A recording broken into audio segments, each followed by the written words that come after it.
Breaking news చూస్తున్నాం. Iran పై మరోసారి America భీకరంగా దాడులు చేస్తోంది.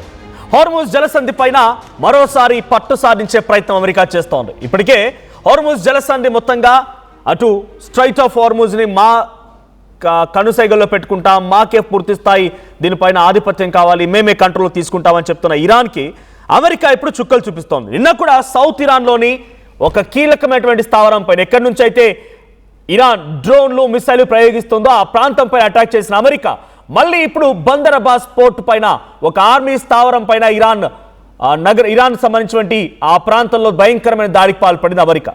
ఓవైపు ఖతార్ ప్రాంతంలో భయంకరమైనటువంటి ఖతార్ ప్రాంతంలో చర్చలు జరుపుతూనే ఇటువైపు భయంకరమైనటువంటి దాడులు చేస్తోంది అమెరికా. ఖతార్లో ఇరాన్ని డైవర్ట్ చేసి ఇరాన్తో చర్చలు జరుపుతున్నట్టుగా కలరింగ్ ఇచ్చి ఇక్కడ అమెరికా మళ్ళీ ఇరాన్ ఉన్నటువంటి సౌత్ ఇరాన్లో ఉన్నటువంటి మిసైల్ అండ్ డ్రోన్ స్థావరాలపైన బందర్ అబ్బాస్ సమీపంగా ఉన్నటువంటి ఇరాన్ ప్రాంతంలో ఉన్నటువంటి ఆర్మీ స్థావరాలపైన ఎందుకు అటాక్ చేయాల్సి వస్తుంది? రెండు ప్రాంతాలు, నిన్న ఇరాన్లో ఉన్నటువంటి సౌత్ ఇరాన్లో మిసైల్ డ్రోన్ ఉన్న చోట, ఈరోజు బందర్ అబ్బాస్ దగ్గర ఆర్మీ స్థావరాలపైన. ఒకసారి అటాక్ సంబంధించి విజువల్ చూద్దాం.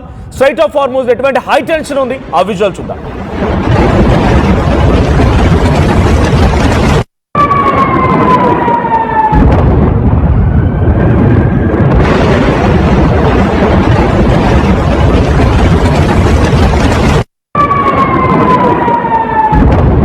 Recording, brother. Countdown's close. Ready? Ooh, this is 3, 2, 1. Yo, no!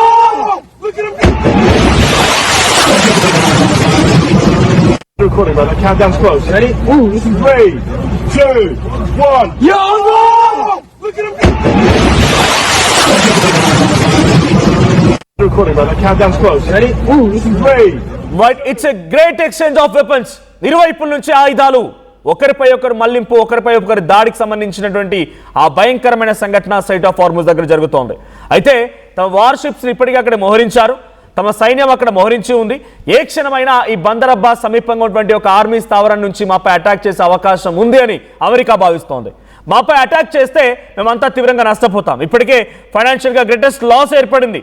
వాళ్ళు చిన్న డ్రోన్ ప్రయోగించినా మేము వాటిని తిప్పి కొట్టాలంటే చాలా పెద్ద మొత్తంలో ఖర్చు చేయాల్సి వస్తుంది. కాబట్టి వాళ్ళు అటాక్ చేయకంటే మునిపే వాళ్ళ స్థావరాలని పూర్తిగా కుప్పకూలుస్తాం. వాళ్ళ డ్రోన్లు పెట్టుకున్నటువంటి స్థావరాలని, వెపన్స్ పెట్టుకున్నటువంటి స్థావరాలని, ఈ మొత్తం ఆ ప్లేసెస్ని కొలాప్స్ చేస్తే మాకు అన్ని రకాల నుంచి దారులు క్లియర్ అవుతాయని చెప్పి అమెరికా భావించినట్టుంది. అందుకే నిన్న సౌత్ ఇరాన్లోని ఒక కీలకమైన స్థావరం పైన రాత్రి మళ్ళీ అమెరికా మరోసారి ఇరాన్ ఉన్నటువంటి ఆర్మీ బేస్ క్యాంప్స్ పైన మరోసారి అటాక్ చేసింది. అయితే ఇరాన్ ఏం సైలెంట్గా ఉండడం లేదు. ఇరాన్ కూడా కొన్ని పదుల సంఖ్యలో డ్రోన్లని ప్రయోగిస్తూ అమెరికాని ఎక్కుపెడుతోంది.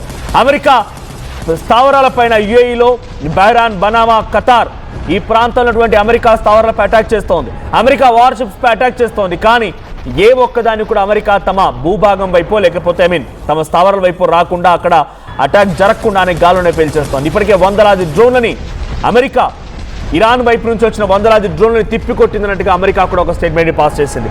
యాజ్ ఆఫ్ నౌ ఇంకా ఈ భయంకరమైనటువంటి దాడి కొనసాగుతూనే ఉంది. సో కామెంట్స్ వస్తున్నాయి, మన ట్రంప్ చైనా ఎందుకు వెళ్ళాడు, సో మేము వార్ చేస్తాం మీరు సపోర్ట్ చేయకండి అని చెప్పి అడగడానికి. ఎస్, మేబీ ఆయన ఒపీనియన్ అయి ఉండొచ్చు. బట్ చైనాకి వెళ్ళినటువంటి ఉద్దేశంలో చైనా అమెరికా మధ్య కోల్డ్ వార్ నడుస్తోంది. ఈ కోల్డ్ వార్లో అమెరికా ఎంతటి స్థాయిలో చైనాపై ఈ ట్యాక్సుల విధించి ఇబ్బంది గురి చేస్తోందో అమెరికా కూడా అదే స్థాయిలో చైనా నుంచి ఇబ్బంది ఉంది. కాబట్టి దీన్ని కొలాప్స్ చేయడానికి ఈ యొక్క ఫ్రీ మూవ్మెంట్ ఉండడం కోసం మాత్రమే చర్చలు జరిగినట్టు తెలుస్తోంది. అయితే చైనాకు వచ్చిన సమయంలో ఎంతలా భయపడిపోయాడంటే చాలా భయంకరంగా భయపడిపోయాడు. సో కీపింగ్ దట్ ఎసైడ్, ఇప్పుడు మాత్రం ఇరాన్ అమెరికా మధ్య భయంకరమైనటువంటి దాడికి సంబంధించి ఆ విజువల్స్ మీరు చూస్తున్నారు. స్ట్రైట్ ఆఫ్ హార్ముజ్ ఇది చాలా కీలకమైనది. ప్రపంచ దేశాలని శాసించగల సామర్థ్యం ఉంది ఈ స్ట్రైట్ ఆఫ్ హార్ముజ్కి. దీన్ని కంట్రోల్లోకి తీసుకుంటే ఏదైనా చేయగలుగుతామనే ఆలోచన ఇరాన్ చేస్తోంది. లేదు, దీన్ని కంట్రోల్ చేసుకుంటే మేము డెఫినెట్గా మమ్మల్ని మేము కాపాడుకోగలుగుతాం. స్ట్రైట్ ఆఫ్ హార్ముజే కనుక ఇన్ని రోజుల పాటుగా అమెరికా కైవసం చేసుకుని ఉండుంటే ఈ పాటికే ఇరాన్ మొత్తం కూడా బూడిదైపోయేది. అమెరికా ఆ స్థాయిలో దాడులు చేసేది. అక్కడ ఎంతో కొంత స్ట్రైట్ ఆఫ్ హార్ముజ్ పైన తమ పట్టును నిలుపుకోగలుగుతోంది ఇరాన్. కాబట్టి కొద్దో గొప్ప ఇరాన్ ఇంకా బతకగలుగుతోంది, బతికి బట్టగట్టగలుగుతోంది. లేదంటే ఈ పాటికే ఇరాన్ పరిస్థితి భూస్థాపితం అయిపోయింది, ఇరాన్ మొత్తం బూడిదైపోయేది. ఎందుకని చెప్తున్నా ఈ మాట అంటే స్ట్రైట్ ఆఫ్ హార్ముజ్ దగ్గర సీ మైన్స్ పెట్టడం, నౌకలు వెళ్తుంటే వాటిపై అటాక్ చేయడం ఇవన్నీ జరుగుతున్న తరుణంలోనే జపానో లేకుంటే భారతో ఇంక ఇతరత్ర దేశాలు ఏవైతే స్ట్రైట్ ఆఫ్ హార్మూజ్ నుంచి ఆయిల్ సప్లై చేసుకుంటూ ఉంటాయో ఆయా దేశాలు ఏం చేస్తున్నాయి, అమెరికా అధ్యక్షుడు డొనాల్డ్ ట్రంప్ పై ఒత్తిడి తీసుకొస్తున్నాయి. నువ్వు చేయడం మూలంగా స్ట్రైట్ ఆఫ్ హార్మూజ్ మొత్తం క్లోజ్ అయిపోయింది.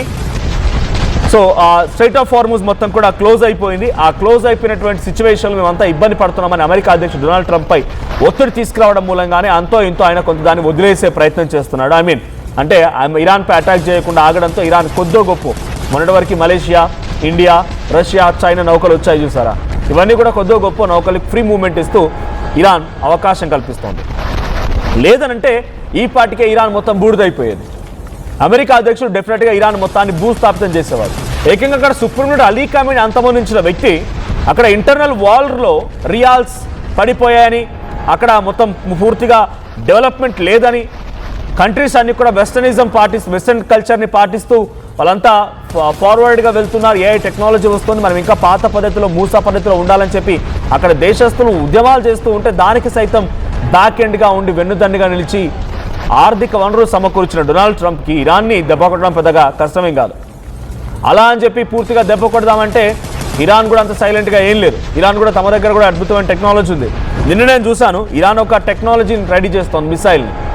సో ఆ మిసైల్ కనుక సిద్ధమైంది అనుకుంటే, ఆల్మోస్ట్ రెడీ, ఆ మిసైల్ కనుక మనం సిద్ధమైంది అనుకుంటే న్యూక్లియర్ పవర్ లాంటి మిసైల్. ఆ మిసైల్ ఎక్కడ పడితే అక్కడ కొన్ని వందల కిలోమీటర్ల వరకు పూర్తిగా గడ్డి పరక కూడా మొలబదు. అటువంటి ఒక మిసైల్ని ఇరాన్ సిద్ధం చేస్తోంది. యురేనియన్ రిజర్వ్స్ ఇవ్వడానికి కూడా సిద్ధపడింది. శాంతి చర్చలకు సిద్ధమని శాంతి చర్చలకు వెళ్తోంది. పాకిస్తాన్కి పిలిస్తే పాకిస్తాన్కి వెళ్ళింది, ఖతార్కి పిలిస్తే ఖతార్కి వెళ్ళింది. వాళ్ళు చెప్పిన కండిషన్స్ని యాక్సెప్ట్ చేస్తానని చెప్పి యురేనియం రిజర్వ్స్ని ఒక్కచోటే ఉంచుదాం, మిగిలిన చోట అంతా కూడా న్యూట్రలైజ్ చేస్తామని చెప్పినట్టుగానే అమెరికా కండిషన్స్ని యాక్సెప్ట్ చేసింది. ఇంకేం చేయాలి? అమెరికా అధ్యక్షుడు డొనాల్డ్ ట్రంప్ కాళ్ళపై పడిపోయి కాళ్ళు నొక్కుతూ ఆయన కాళ్ళకి చెప్పులా వ్యవహరించాలన్నా పాకిస్తాన్ వ్యవహరించినట్టు. సో డొనాల్డ్ ట్రంప్ చేస్తున్నటువంటి ప్రతి కండిషన్ దాదాపుగా యాక్సెప్టెన్స్ ఇస్తూనే వచ్చింది ఇరాన్. అయినా కూడా అమెరికా ఏమాత్రం తగ్గడం లేదు. అంటే నేను ఉద్దేశం ఇరాన్ని సపోర్ట్ చేస్తున్నానని కాదు, కానీ డొనాల్డ్ ట్రంప్ చేస్తున్నటువంటి ఈ సిచ్యువేషన్ రోజు రోజుకి తీవ్రమవుతోంది. మీకు ఒక ఇంట్రెస్టింగ్ విషయం చెప్తాను. రోజు ఈ స్ట్రైట్ ఆఫ్ హార్మూజ్ గుంటా గతంలో యుద్ధం జరిగినప్పుడు కానీ యుద్ధం కొంత సైలెంట్ అయినప్పుడు తర్వాత ప్రీవార్ అంటే యుద్ధం కంటే ముందు రోజుకు సగటున 150 నౌకలు, అది ఆయిల్ రిజర్వ్స్ సంబంధించినవి కానీ, ఆయిల్ సప్లై కానీ, వెజల్స్ కానీ, కంటైనర్స్ కానీ, గూడ్స్ వచ్చినా ఏమొచ్చినా కూడా 150 నౌకలు ఆ స్ట్రైట్ ఆఫ్ హార్మూజ్ వెంట దాటేవంట. ఇప్పుడు ఎన్ని దాటుతున్నాయి తెలుసా? 9, 10.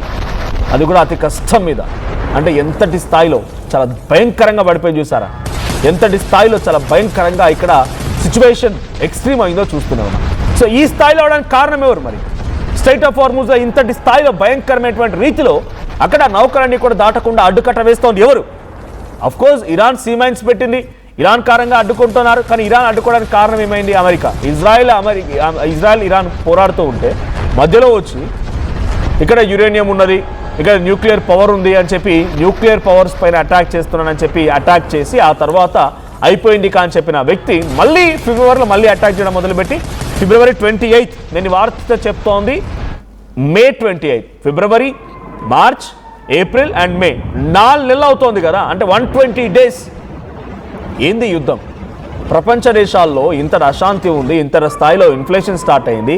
అక్కడెక్కడ యుద్ధం జరిగితే ఇక్కడ మా ప్రధాని మోదీ ఆయిల్ పెట్రోల్ ధరలు పెంచుతున్నారు, ఇక్కడ పెట్రోల్ వినియోగం తగ్గించాలంటున్నారు, కార్లు వద్దు అని అంటున్నారు, సైకిల్ మీద పోవాలంటున్నారు. ఒక తీవ్రమైనటువంటి పరిస్థితి ఉంది కదా. ఎన్నిటికి కారణం ఎవరు? సో ప్రజెంట్ ఇవన్నీ కూడా వస్తున్నటువంటి దాని సిచ్యువేషన్లో డొనాల్డ్ ట్రంప్ వెనక్కి తగ్గి యుద్ధానికి ముగిస్తారేమో అని చెప్పి, సో ఆ సిచ్యువేషన్ ఇలా ఉంటుంది చూడాలి. ఇంకో కామెంట్ వచ్చింది, మణికుమార్ పోలినా అంట, టుడే మార్నింగ్ 5:20 AM కువైట్లో డ్రోన్ అటాక్ జరిగింది అని చెప్పి. సో కువైట్లో డ్రోన్ అటాక్ జరిగింది, ఇట్స్ బికాస్ ఆఫ్ ఇరాన్.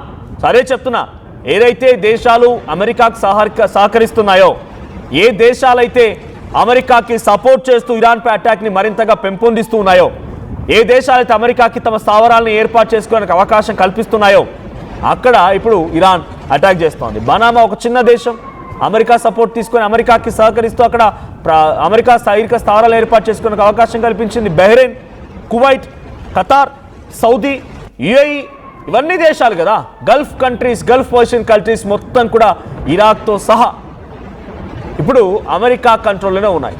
ఇక ఈ మిగిలిందల్లా ఇరాన్ని కంట్రోల్లోకి తీసుకొచ్చుకోవడం కోసం చాలా విశ్వ ప్రయత్నాలు చేస్తున్నాయి. సో చాలామంది ఆర్టీవీ చెప్పేటువంటి ఈ న్యూస్ని వెంటనే ఎప్పటికప్పుడు వారికి సంబంధించి అక్కడ ఎటువంటి సిచ్యువేషన్ జరిగిన అప్డేట్స్ ఇస్తున్న తరుణంలో చాలామంది ఫేక్ అని రకరకాల కొట్టిపారేస్తున్నారు కదా.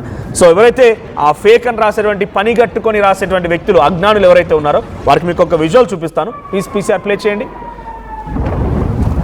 రైట్, ఒకసారి వాటిని ప్లే చేయండి. సో ఇక్కడ ఆర్టీవీ కాదు, ఇంటర్నేషనల్ ఛానల్, నేషనల్ ఛానల్. ఇక్కడ మీరు చూడండి, Al Jazeera, it's an international media. Hold on please. So దీంట్లో మీరు ఫస్ట్ బ్రేకింగ్ చూడండి. Breaking, Iranian media reports exchange of fire between Iran forces. ఇది లేటెస్ట్ ట్వీట్, వాళ్ళు చేసిన లేటెస్ట్ ట్వీట్ ఇది. రైట్, సో ఎవరైతే ఫేక్ అని కొట్టిపారేస్తున్న వారికి మీకు అర్థం కావడం కోసం చూపిస్తున్నాను. ఇక్కడ చూడండి ఇంకొకటి, CNN నేషనల్ కథనాలు. Breaking news, Iran reporting explosions here in city near strait of Hormuz, Bandar Abbas. చూడండి, Iran Bandar Abbas strait of Hormuz అక్కడ అటాక్ చేసింది, అక్కడ బ్లాస్ట్ జరిగింది, US అటాక్ చేసింది అక్కడ. ఇది ఇంకొక కథనం. ఇంకొకటి please. And NDTV, US carries out new strikes in Iran against military sites, intercepts drones. The US military has carried out new strikes in Iran targeting a military site that officials believed posed a threat to US forces and commercial maritime traffic in the Strait of Hormuz. So maritime traffic ni addukuntunదనే నేపథ్యంలోనే Iran పైన US forces దాడి చేస్తున్నాయి. ఇది ఆ వార్త ఉద్దేశం.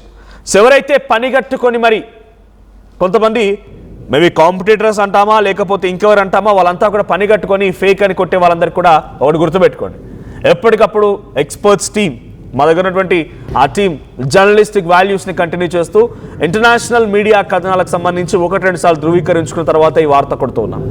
ఈ వార్తని మీకు ప్రజెంట్ చేస్తున్నాం. ఒకసారి మళ్ళీ నిన్న Bandar Abbas army head quarter పైన, నియర్ బై ఇరాన్ ఉన్నటువంటి ఆర్మీ స్థావరాలపైన అమెరికా అటాక్ సంబంధించి ఆ విజువల్ చూద్దాం.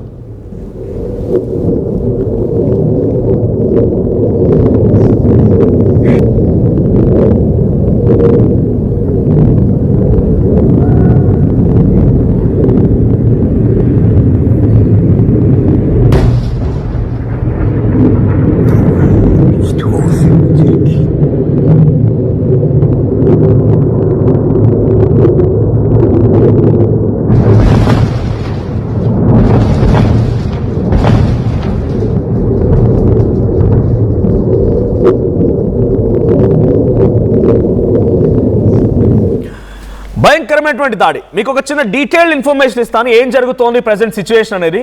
February 28 supreme leader Ali Khamenei అంతమొందించిన రోజు.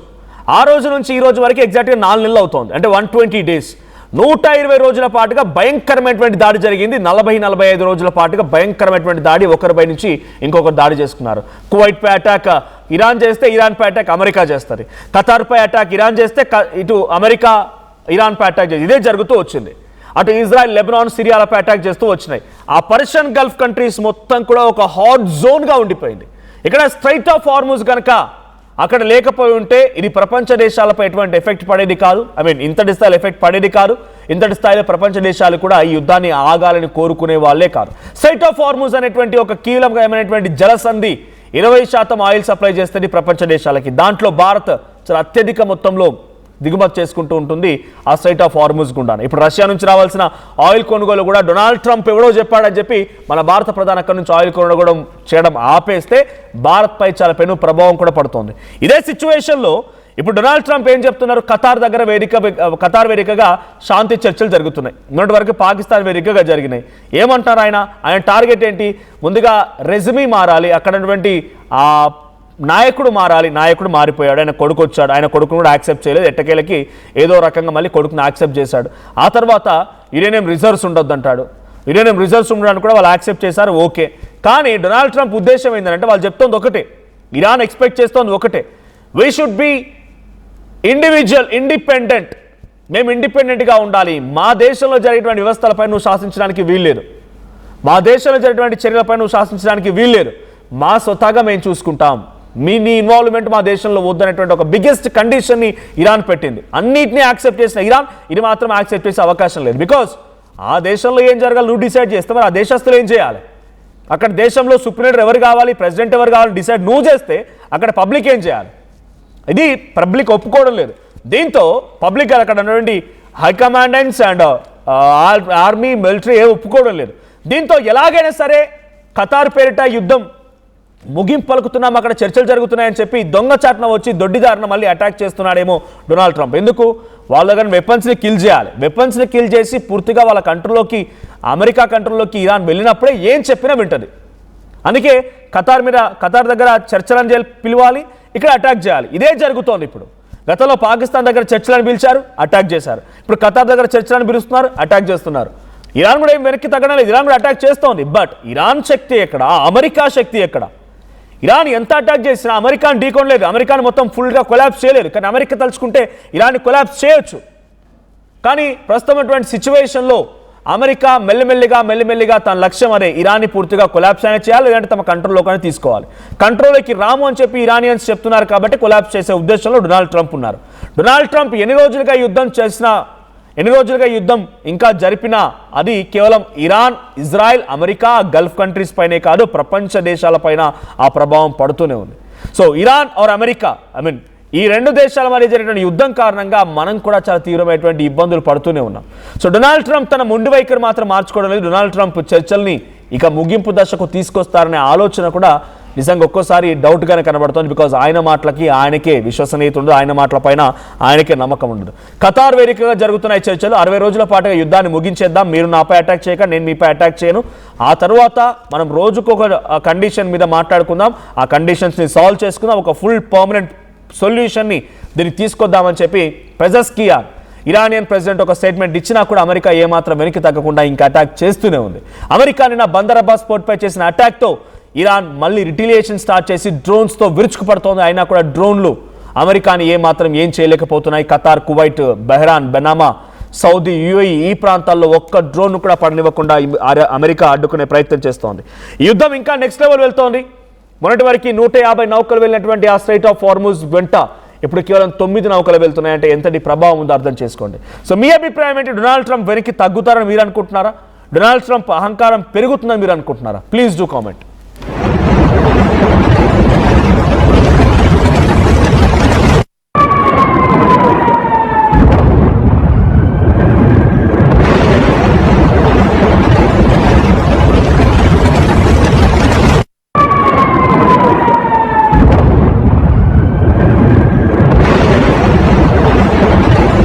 Recording, brother. Countdown's close. Ready? 3, 2, 1. Yo! Look at him go! Recording, brother. Countdown's close. Ready? 3, 2.